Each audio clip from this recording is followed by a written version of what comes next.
Assalamu alaikum everyone. Here we are going to learn some other ways to express future action.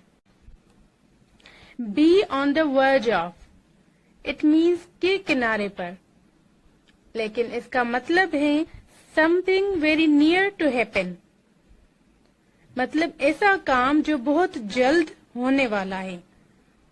और be का मतलब है to be verbs. ये structure on the verge of हमेशा to be verbs के साथ use होता है. For example, the child is on the verge of crying. बच्चा रोने वाला है. Our country is on the verge of becoming prosperous and successful. हमारा मुल्क खुशहाल और कामयाब होने वाला है. ये स्ट्रक्चर अगर इज और आर मतलब के प्रेजेंट टू बी वर्ब्स के साथ यूज होगा तो हमें फ्यूचर का सेंस देगा.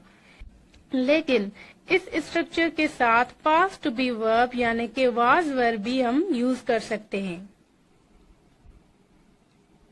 On the brink of. It means के दहाने पर या फिर के किनारे पर.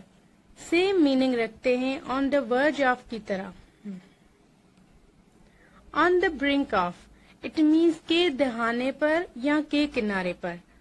ऑन द वर्ज ऑफ की तरह मीनिंग सेम है, लेकिन इसका मतलब है the point where a new और different situation is about to begin. Time का एक ऐसा पॉइंट जहां से डिफरेंट सिचुएशन स्टार्ट होने वाली है. और ये स्ट्रक्चर हमेशा इम्पोर्टेंट, एक्साइटिंग और वेरी बैड सिचुएशंस के लिए यूज होता है. For example, people in Palestine are on the brink of starvation because of a lack of food.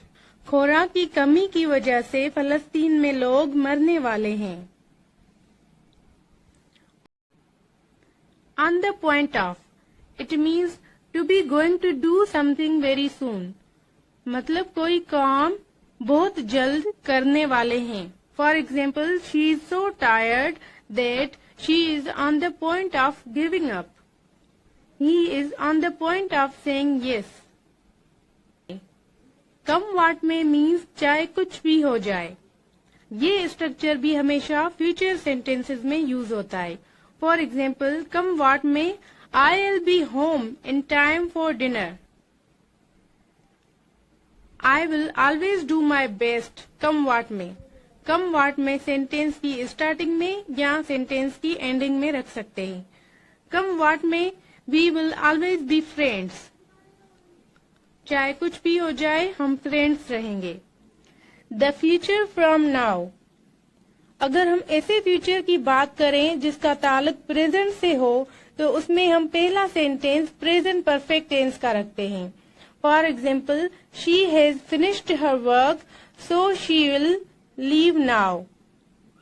I have not got much money, so I'll stay at home this summer.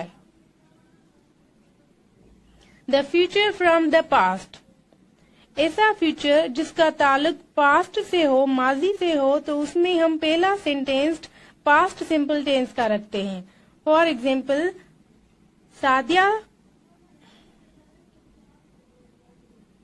The future from the past. यानी कि ऐसा future जो माजी से ताल्लुक रखता है उसमें हम पास्ट सिंपल टेंस यूज करते हैं. इसके बाद नेक्स्ट सेंटेंस में हम विल के बजाय वुड रखते हैं. For example, Sadia decided that she would stay at home for the summer. I thought I would buy new car. It means Sadia ने फैसला किया कि वो घर पे रहेगी समर के लिए, गर्मियों के लिए. इसका मतलब है कि ये जो फ्यूचर था वो माजी में फ्यूचर था, इस वक्त वो प्रेजेंट बन गया है. इस वजह से इसकी फॉर्मेशन में हम विल के बजाय वुड लिखते हैं. कॉन्ट्रैक्शन मीन्स के शॉर्ट करना. आई विल नॉट को शॉर्ट करके आई वोंट कहते हैं. इसी तरह आई शैल नॉट को शॉर्ट करके आई शेंट कहते हैं. लेकिन आई शैल नॉट और आई शेंट बहुत रेयरली यूज होता है. मॉडर्न इंग्लिश में زیادہ تر ہم I will not اور I won't یوز کرتے ہیں.